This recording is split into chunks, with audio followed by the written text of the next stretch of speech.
guys, welcome back to another video. My name is Leech as always, and it was quite a hectic and workful time the last couple of weeks. I had different shoots, I had a lot of work at my regular working place, which is not YouTube, as you may or may not know by my subscriber count. And I had a wedding to shoot with another colleague, and maybe I even show some footage of it right now, if it is already been finished.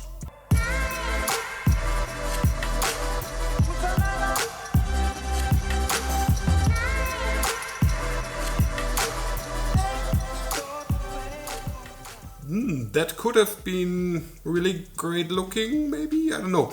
And actually we are not here to ramble about stuff that I did. We are here for some quick tips about shooting with your camera and about motion and how to actually do some quick edits and quick cuts that help your video to be more interesting, to be spiced up, to be more enjoyed by your viewers. Well, not only that, but to be visually interesting and stunning.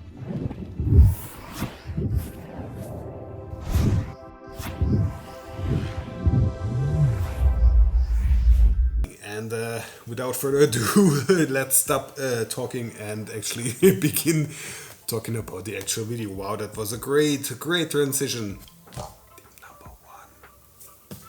Tip number one, constant motion. Think about it this way: if you shoot in the same direction as your subject is moving, then the next shot should also be in the same direction that you are moving.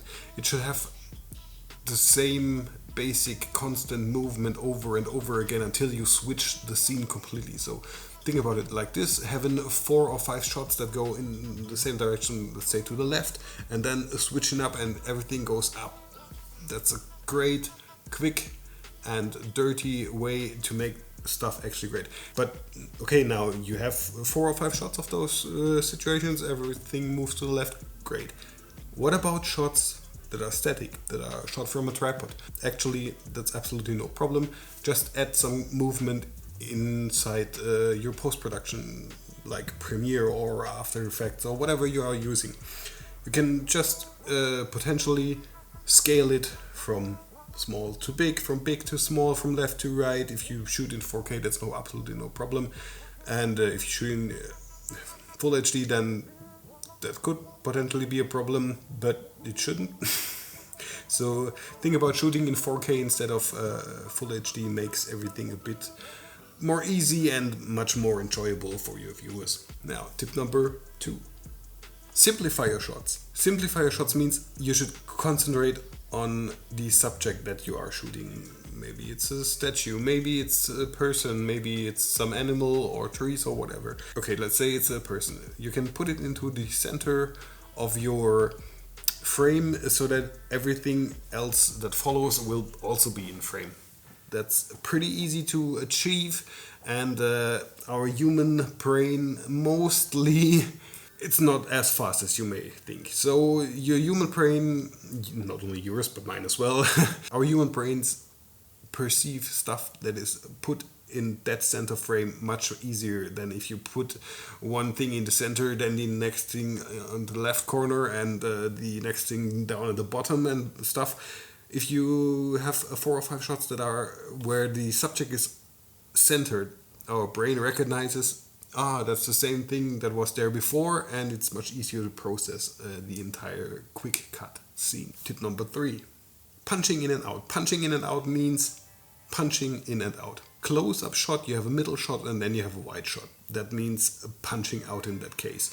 You're close to your subject, then you show the middle of the subject while it still does the same movement, and then you have a wide shot of the subject, maybe turning around or going away. Then you have a really quickly shot scene that can be seen as a whole composition. You can also do it the other way around, and that's normally the way most movies begin or start their journey. They show you a wide shot of a landscape or a town or whatever, then they punch into the middle and you see somebody moving on the streets or a car stopping, and then you go close and you see somebody coming out of the car. This can also work. That's meant by punch in and punch out of the scene. If you do that in a rapid succession, the scene looks very well planned out, and mostly, and that's I guess why you're here, it looks incredible. Somebody has a glass of water and they're putting water inside. No, okay, let's say they have a bottle of water and they're putting water into a glass.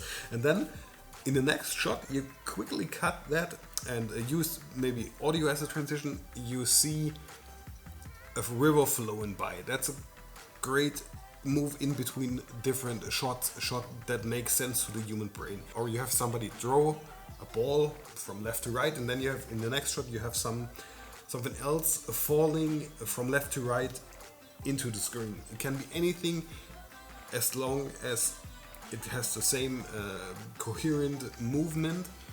Then your brain recognizes, okay, there's something cool happening. That's the same with all those transitions, which you see, the mask transitions, where stuff moves from left to right, and then, oh, it's a completely new scene, but your brain thinks, it has the same movement, it must be the same scene. Slay of hand tricks work the same way, and I would love to do one, but I can only do the one with the coin. There it was. I hope you've seen it. And I have a lot of new videos coming up in the near future. And if you like what you saw, you know the drill on YouTube. Subscribe, give me a like, give me a dislike, write down a comment on something you missed or something you would love to see in the next movie. I'm already. Yes, tell me, how about the next movie that I'm going to produce? What do you think the next movie will be? Well, yeah, I would have said the same. So, guys, see you in the next video. My name is Leech, and until then, or something. See you then.